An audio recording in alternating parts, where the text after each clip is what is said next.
She didn't go on Ellen Abbott. She had a press conference that Ellen Abbott carried. She's not evil, go.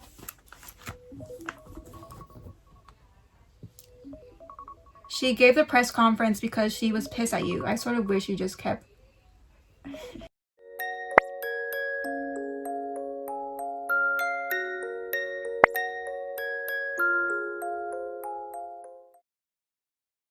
Hey! Hi girlies! Hi girls! And hi mom!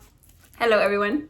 I'm gonna be doing a reading vlog, which I've never done. And I got... wait. That's a SpongeBob reference. I'm gonna be giving spoilers, so only watch this if you've seen the movie and you want to know like what the book is like, or if you already read the book and you just want to watch someone else talk about it. Hey! Anyways, this is my second time reading the book. From what I remember, Nick, that's the name of the guy, and his wife Amy, they both suck. I thought while I read this I could make like a little table chart and like keep track of every time one of these characters like do something that pisses me off. I feel like, oh, dude, I really hated Amy, so I want to see who really sucks more this time around. Wait, can you see? I don't want to spoil anything, but angel number 555 pages, and I'm starting today on Monday at 11:34.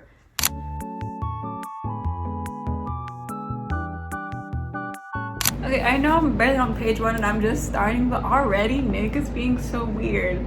He's describing Amy's head and he's like a child I picture opening her school. Dude, what is going on? Nick?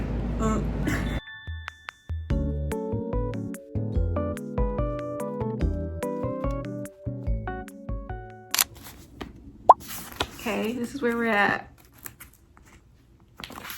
And so far, Nick is winning. Okay, I'm gonna put it on screen. For Amy, I just said her multiple choice question answer thing is annoying. Okay, moving on to Nick. Number 1, I mentioned this already. His weird fascination with Amy's head. It was just weird. Okay, weird fascination with Amy's head. Number 2, moved Amy from New York to Missouri. How dare you, Nick? Dude, New York? Never been there. But like, I feel like it'd be way better if Amy, he was describing Amy as like really proud of being from New York and really loving New York. So taking someone from New York and making them move to Missouri, I live in Missouri, bro. No one wants to be here. Number 3, he started his dream bar with his sister by borrowing $80,000 from Amy. $80,000 is crazy. And I don't think he even mentioned if he paid her back. In the book, he was just like, oh, I told her I was gonna pay her back and with interest. And I was like, okay, good. But did you pay her back? I don't know yet. Okay, number 4, he doesn't really listen to her, so he can't solve her clues. So Amy, for their anniversary, does scavenger hunts, and she gives clues, but to get the next clue, you have to solve the first clue or riddle, whatever. And Nick never completes them because he just doesn't pay attention. That's what we got so far. Amy's just annoying. That's really the biggest flaw. And then Nick is dumb and it's not a good husband. There.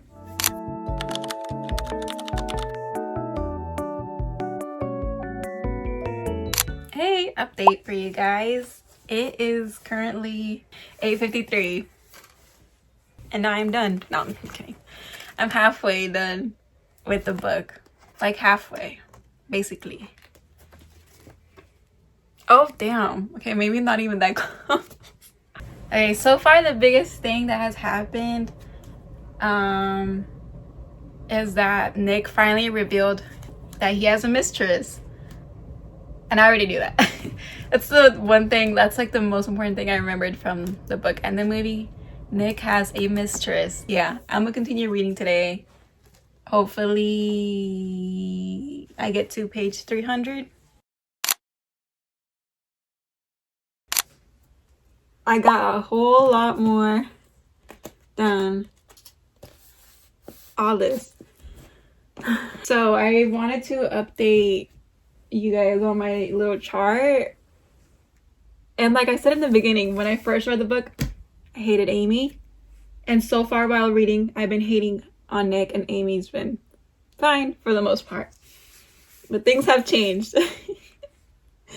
Amy is now in the lead. I'm also gonna do, like, quickly do my makeup. I'm just gonna do foundation and blush and mascara. So I'm currently in Amy's part of the book. So I already knew the diary entries were like just her lying.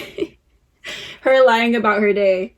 Like everything that was in the diary entries, like her pretending to be scared of Nick, Nick hitting her, her thinking Nick is gonna kill her, or her getting the pregnancy test and being scared of needles. That was all a lie.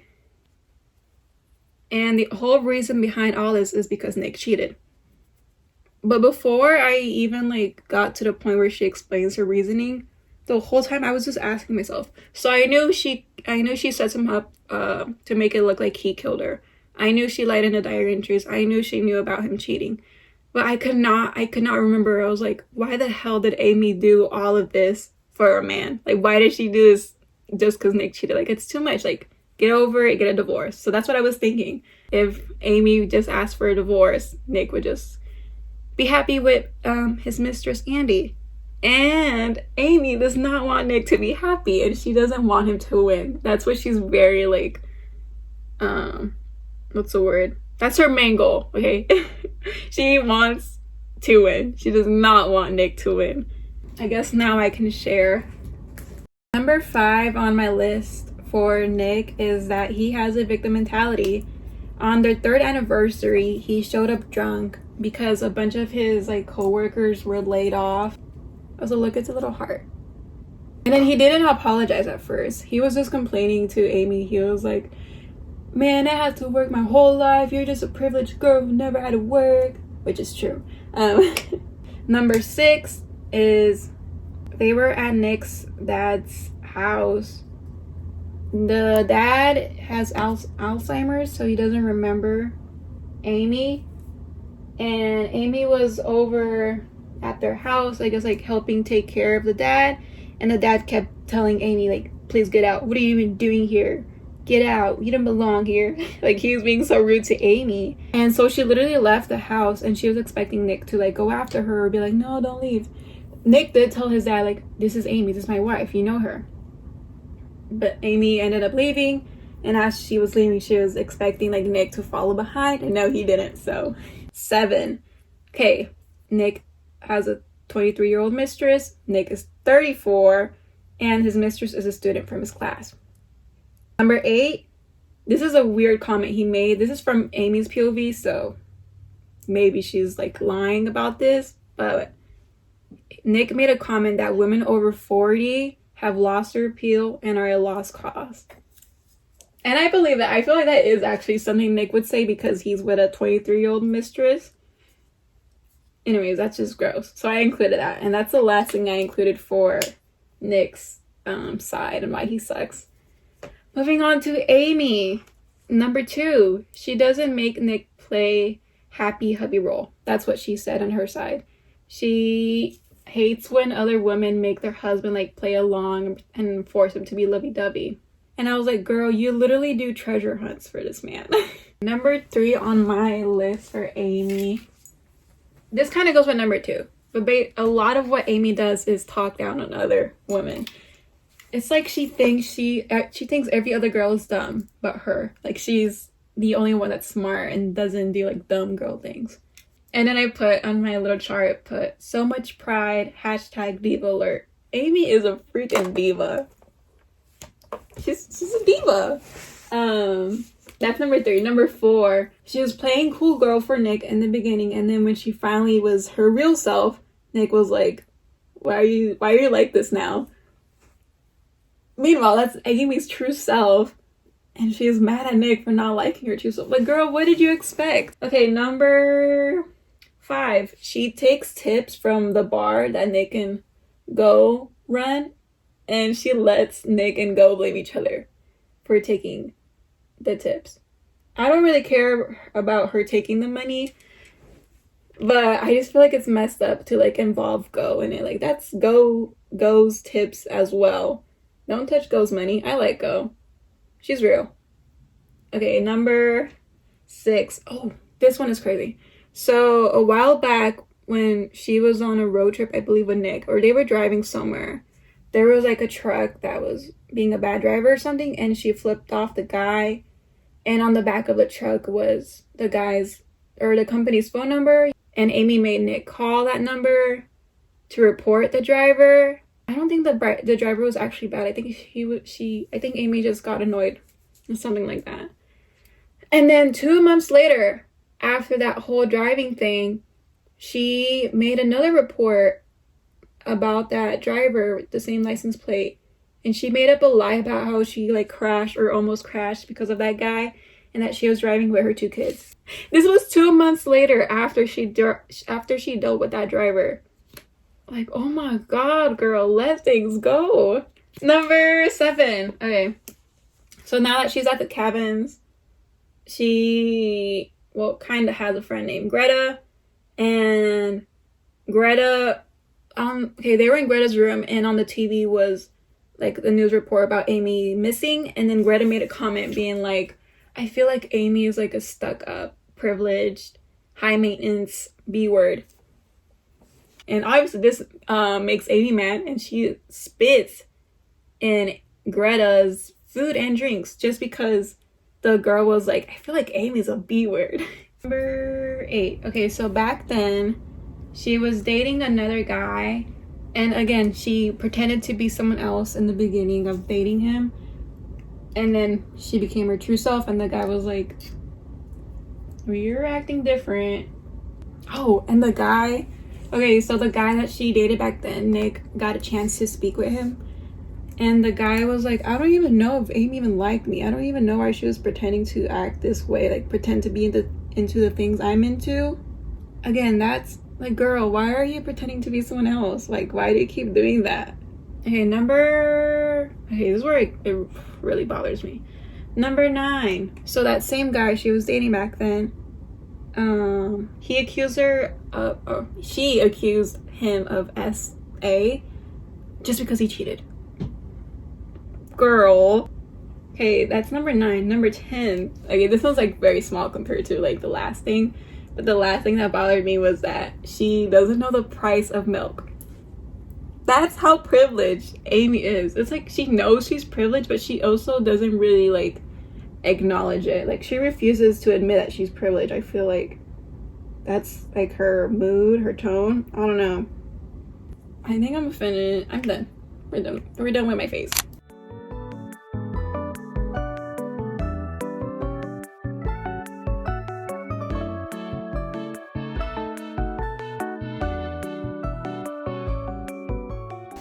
I finished it. Amy, freaking evil. Oh my gosh, her mind. I'm done. Hey, okay. I finished the book yesterday, as I said in my last clip, if I included it. Done with this fat book. And I watched a movie yesterday. And Miss Amy, have a whole essay for her. I'm gonna include pictures, obviously. Okay, before I even like get into my list, let me tell you, I did not remember Amy getting pregnant. I did not remember that at all. But what I also realized this time around on my second read, yes, Amy did everything possible to torture Nick, as he deserves because he's a cheater, but she low-key is torturing herself as well. Like, as much as she is punishing Nick for what he did, she's miserable as well.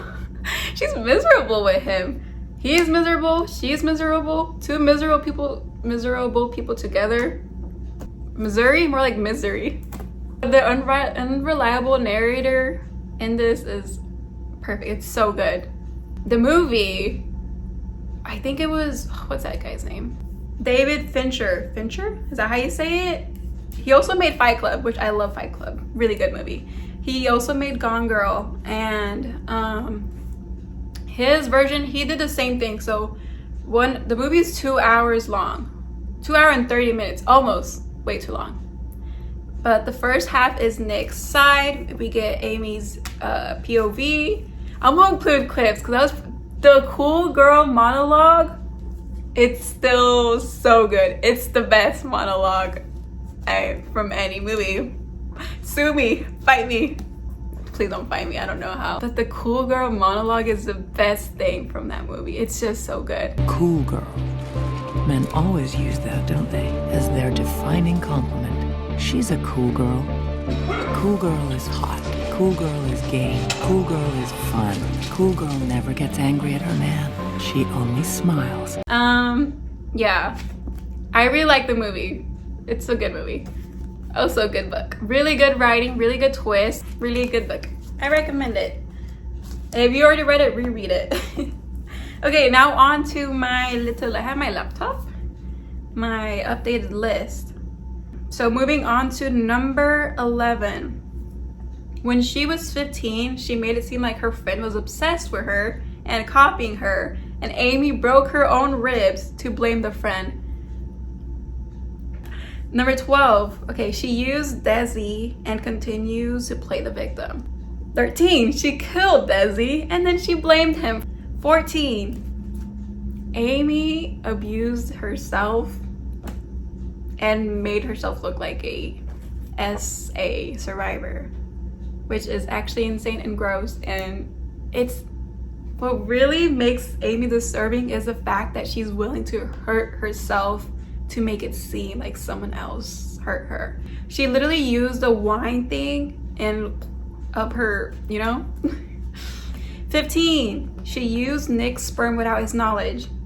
She baby trapped him. Okay, number 16, by the end of the book, she is forcing her husband to play the loving husband role, even though she criticized women for doing this. Hypocrite.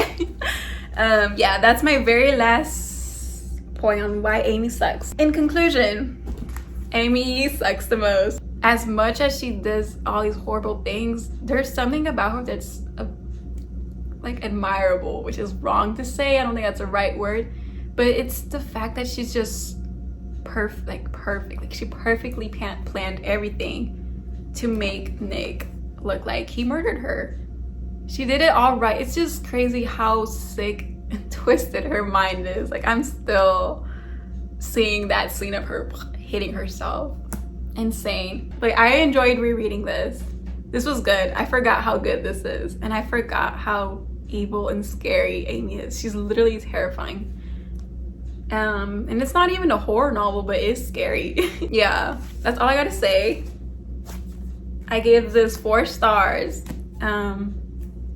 Yeah, this is good. Thanks so much for watching, and goodbye. Bye.